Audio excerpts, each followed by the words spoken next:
Welcome to The Explainer. Today we're diving into an absolute roller coaster of a football match that just unfolded in Lisbon.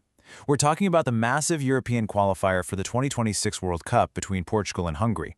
Now, this wasn't just another game on the calendar. No way. This was a night packed with wild expectations, crazy reversals, and a finish literally nobody saw coming. Okay, let's dive into this. What actually happens when a guaranteed victory suddenly slips right through your fingers? Football has this incredible habit of completely tearing up the script right when everyone thinks the ink is dry. Today, we're exploring how a team sitting on the absolute brink of triumph found themselves stunned in the final seconds, and how a heavy underdog completely refused to bend to the narrative. Section 1. High stakes in Lisbon. Group F hopes on the line. Now, to really understand the pressure here, we have to look at the stakes. The tension inside that stadium before kickoff was totally palpable. For Portugal, the math was wonderfully simple, right?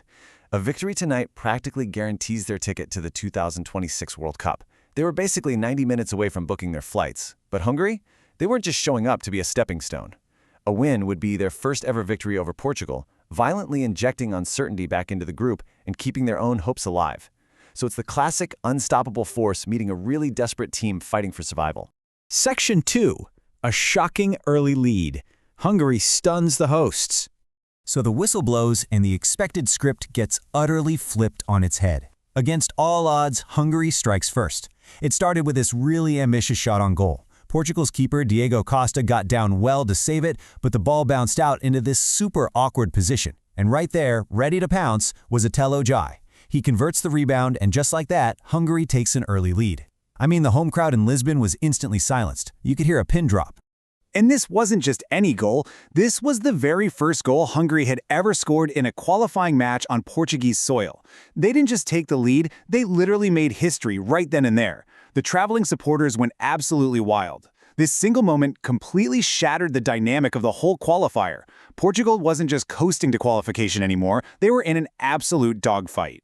Section 3. Ronaldo strikes back. The captain answers. But when Portugal find themselves backed into a corner, there is one man who inevitably steps up. 7. That is the magic number here. After this great instinctive run into a pocket of space, Nelson Semedo squares the ball beautifully, and Cristiano Ronaldo arrives with absolute precision to score. That makes it 7 goals in his last 7 appearances for Portugal, parity restored, and the captain is back doing exactly what he does best. And here's a pretty fascinating detail for you. That equalizer was Ronaldo's 8th career goal against Hungary. Actually, if you look at his entire massive international career, he's only ever scored more goals against one other nation, and that's Luxembourg. So he clearly loves playing against Hungary, and he proved it once again right when his team desperately needed a lifeline.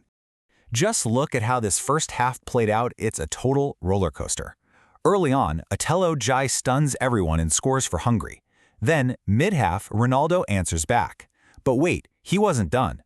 Just before halftime, Nuno Mendes delivers a great pass, and Ronaldo strikes again to secure his second.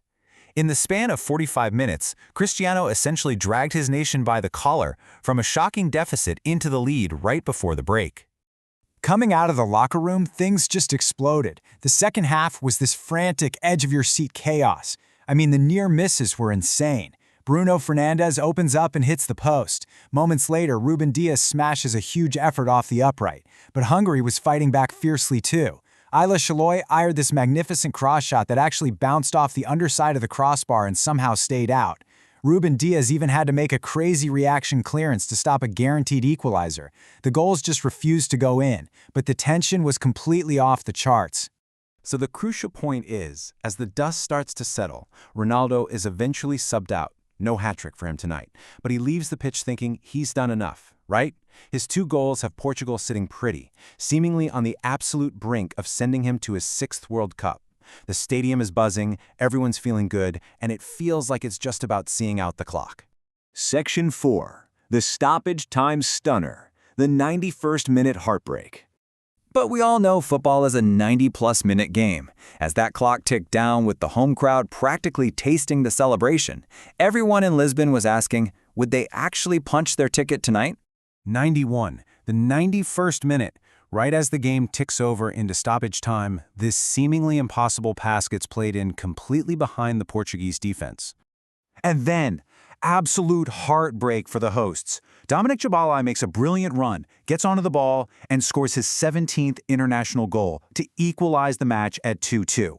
Hungary simply refused to give up. They scored the first goal of the night, and against all odds, they score the final goal of the night in stoppage time to completely ruin the party in Lisbon. And this brilliantly illustrates where Group F stands right now. For Portugal, sure, they still hold an outstanding lead at the top, but their perfect record? Broken. And their qualification is officially put on ice until next month. They couldn't rubber stamp it tonight. Meanwhile, for Hungary, this is massive. This dramatic draw strengthens their grip on second place and keeps those World Cup hopes very much alive. Which leaves us with this final burning question. A game that looked like a sure coronation turned into a massive warning sign. Will Portugal just brush this off and finally close the deal next month? Or did Hungary's relentless fight just expose a fatal flaw in their armor? It's a fascinating setup for the rest of these qualifiers. Thank you so much for joining me and learning with me today on this explainer. Until next time, keep asking questions and keep looking for the real story behind the stats.